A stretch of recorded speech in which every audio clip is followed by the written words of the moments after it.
বছর 2024 সালে এক শিক্ষার্থী এইচএসসি পরীক্ষা পাশ করেছে, অভিজিৎ হাওলাদার। এই ছেলের ডেঙ্গু জ্বরে আক্রান্ত হয়ে ন্যাশনাল মেডিকেল কলেজে ভর্তি হয়েছিল। ভর্তি হওয়ার পরে ছেলেটি মারা যায়। শিক্ষার্থীদের দাবি যে তার ভুল চিকিৎসা বা সঠিক চিকিৎসা না করার জন্য সে মারা গিয়েছে। এই জন্য আমাদের শিক্ষার্থী এবং আশেপাশে অনেক কলেজের শিক্ষার্থীরা সেখানে প্রতিবাদ করতে যায় এবং সেই প্রতিবাদের মুখে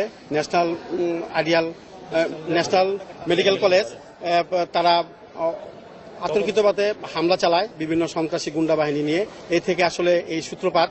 তো আমরা আমাদের শিক্ষার্থীদের 18 তারিখ থেকে বারবার নোটিশ, বিভিন্নভাবে গ্রুপে বিভিন্নভাবে মেসেজ দিয়ে তাদেরকে এই ধরনের কর্মকাণ্ড বা কোনো ধরনের সভা সমাবেশ বা মিছিল করতে নিষেধ করেছি। আমরা প্রতিদিনই আমরা বিভিন্নভাবে তাদেরকে মেসেজ পাঠাচ্ছি, তারপরে নোটিশ দিচ্ছি, কিন্তু কোনোভাবেই আমরা তাদেরকে থামাইতে পারতেছি না। এই পরিস্থিতি আমাদের পরীক্ষা ছিল সেমিস্টার এবং পিটেস্ট পরীক্ষা, আমরা সেটাও বন্ধ করে দিয়েছি এবং ছাত্রদের বিভিন্নভাবে আমাদের শিক্ষকরা গার্জেন সহ বিভিন্নভাবে আমরা চেষ্টা করেছি কাউন্সিলিং করে যে এই ধরনের প্রতিবাদ সভা বা মিছিল মিটিং যাতে না করে।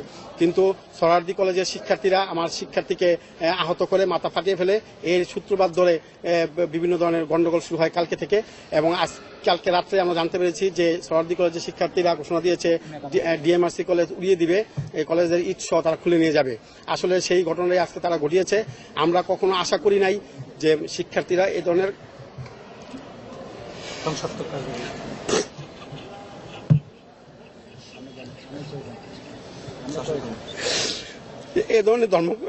কর্মকাণ্ড করতে পারে, ধ্বংসাত্মক।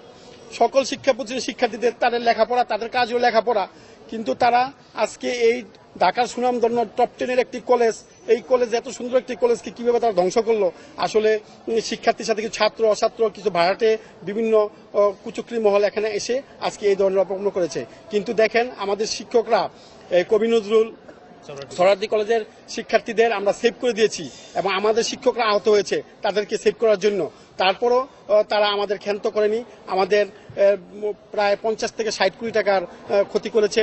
আমাদের যে অ্যাকাউন্টসের যে বোল্ডার ছিল যে সেটা ভেঙে সার্টিফিকেট, শিক্ষার্থীদের সার্টিফিকেট নিয়ে চলে গেছে, তারপরে টাকা পয়সা নিয়ে গেছে। আমার 3000 ফ্যান ধ্বংস করে ফেলছে, ল্যাপটপ নিয়ে গেছে প্রায় 20 থেকে 30টা এবং আমার কম্পিউটার সায়েন্স ল্যাব, কম্পিউটারের সব প্রায় 100-র উপরে আমার ছিল এবং সিসি ক্যামেরা আছে আমার 300-র উপরে। এই সকল সিসি ক্যামেরা নষ্ট করে দিয়েছে এবং টিভি, লিফট, আমার এখানে 5টা লিফট বড় বড়, এই লিফটগুলো নষ্ট করে দিয়েছে। হিসাব করলে 60 থেকে 70 কোটি টাকার বেশি হতে পারে।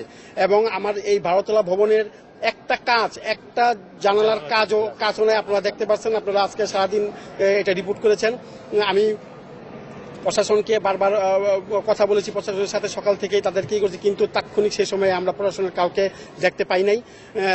এই জন্য আমরা হয়তো প্রশাসন যদি আরেকটু শক্তভাবে ভূমিকা নিত হয়তো এটা সামাল দেওয়া যেত। কিন্তু আজকে এই ক্ষতি কারো কাম্য নয় এবং আমি কোনো শিক্ষার্থীর মাধ্যমে কোনো শিক্ষা প্রতিষ্ঠানে এই ধরনের ক্ষতি হোক, এটা কোনো শিক্ষক, কোনো জাতি এটা চায় না এবং এটা হওয়া উচিত না। আমরা দেখতেছি প্রতিটি কলেজে এই ধরনের ঘটনা ঘটতেছে, প্রতিনিয়ত একটি কলেজের সাথে একটি কলেজের সাথে একটি কলেজের ঘটনা ঘটতেছে, মারামারি পালাপালি। এবং এই একটা গ্রুপ খুলেছে ইউসিবি নামে একটা গ্রুপ, এই গ্রুপের মাধ্যমে ছাত্ররা বেশি হয়ে যাচ্ছে, উত্তেজিত এবং বিশৃঙ্খলা সৃষ্টি করতেছে। সরকারের প্রতি আমার বিনীত অনুরোধ থাকবে এই শিক্ষার্থীদের কলেজমুখী করার জন্য, বিশ্ববিদ্যালয়মুখী করার জন্য যে ধরনের পদক্ষেপ নেওয়া দরকার সরকারের দ্রুত এই সিদ্ধান্ত নিতে হবে। ছাত্রদেরকে পড়াশোনায় রাখতে হবে, না হলে আজকে দেশকে আরো অন্যদিকে নিয়ে যাবে। এখানে বিভিন্ন কুচক্রী মহল এই ধরনের